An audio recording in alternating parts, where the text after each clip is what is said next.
So yung posting period kasi, para walang maulang mag-post, May 5 lang yung start ng posting. You can submit, pero private lang muna. May 5 to May 15 lang yung posting period. After May 5. In their account. Yes. Then they have to submit it to a website or social media page. Yes. How do they join? Yeah, kasi i-scan nila yung QR code, tapos doon sila magre-register, and then i-email. So, Lahat kayo may content na. They will send. Then once na-submit na nila, pwede na mag-post within the posting period. yes, we need the posting period. How long ang TikTok video each? How long ang each? May nasabi kayo kanina? 1 to 2 minutes. 1 to 2 minutes per Pwedeng individual contestant, pwedeng team effort. As ang premyo, pwede sa team, pwede sa individual. Very exciting. Sir, Yes. I'd like to ask about Yes. how they would actually create the stories because, of course, this is an FFCCI Yes. project. Yes. Do they need to be in an eligible FFCCI school in order to do that? And do they need to create a story that's based on true FFCCI schools, or can they create something creative? Good question. Yeah. Dalawang category, di ba? May isa yung creative and up to you to do. The other one, I think, yung personal story. Kung you're a graduate teacher, kaya dalawang category. Can you please explain a little bit about the two categories? Yung isa is up to you. You can do a fictional. It's creative, Yes. or just a story, category B.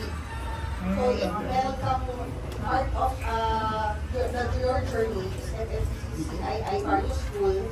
May involvement ka whether you work there or naging teacher ka, alumni, principal, student, current student, 30 years old, or even past student, yung parents mo may story. Category A ka. So pag mga vloggers or media or whoever wanted to make a creative story or inspiration story about Yes. the various schools, category B. Yung category A is more personal because you grew up in that community, you saw the impact of the school. Yung category B is open to public. Saka, you can find out because we're over more than 6,500 schools, various schools that we already built. You can see this in the website of the Federation. Doon lahat ng mga schools sa anong area.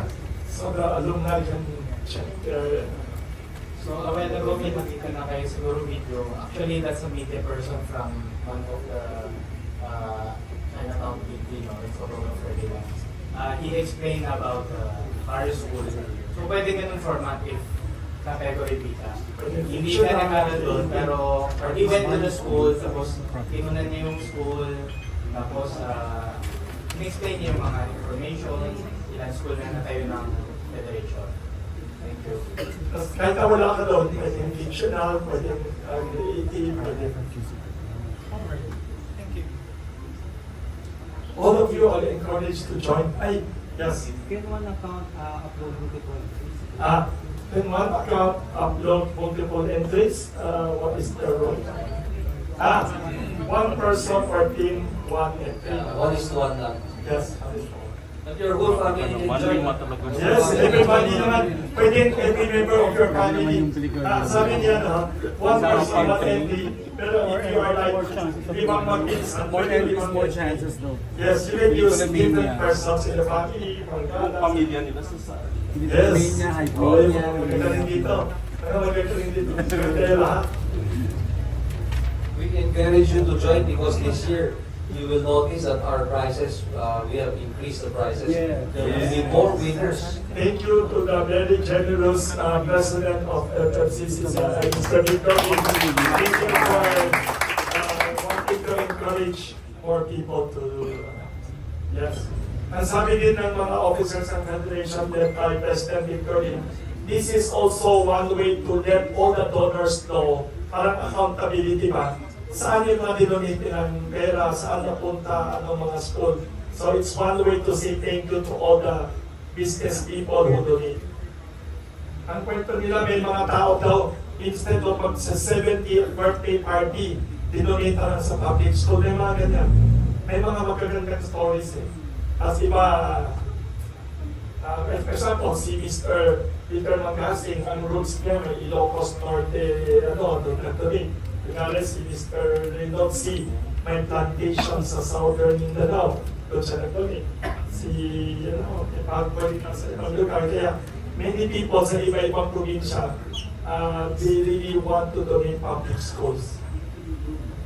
Kasi gusto ng FFCCCI ay wala ang poverty in the country. Kasi daw kung mas konti ang poor, mas maraming customer ang negosyante. The economy should be wealthy. And yes, I think education is like an investment for our future generation. You don't see the result immediately, but once they graduate, they become professionals or successful businessmen. Doon mo makikita yung pakinabang nila from the very start on what we are doing. may tanong din dito, 3 or 4 questions. What is the reaction of FFCCCI to the global economic uncertainties caused by the Iran war and the non-stop increase in gasoline? What should the people do and why is FFCCI still doing all these charities? Yung Iran. mga entries, yung mga winners. Yes. When the winners are chosen sa iba palabas.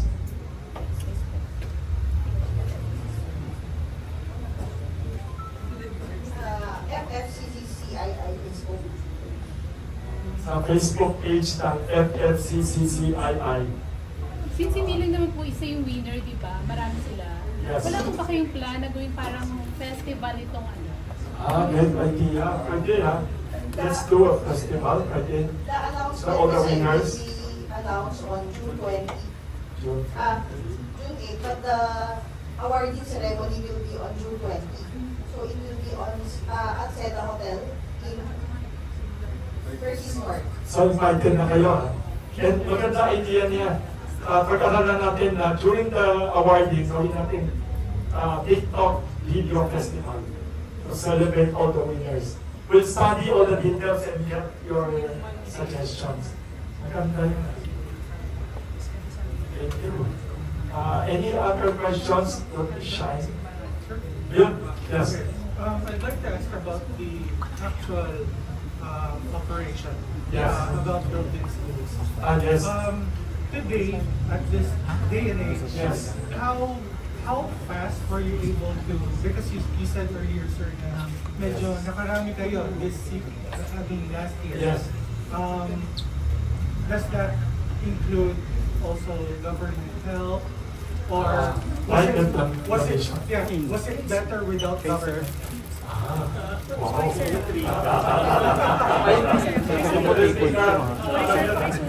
Ito na sila tanong yan. I think these were real ideas of the private sector.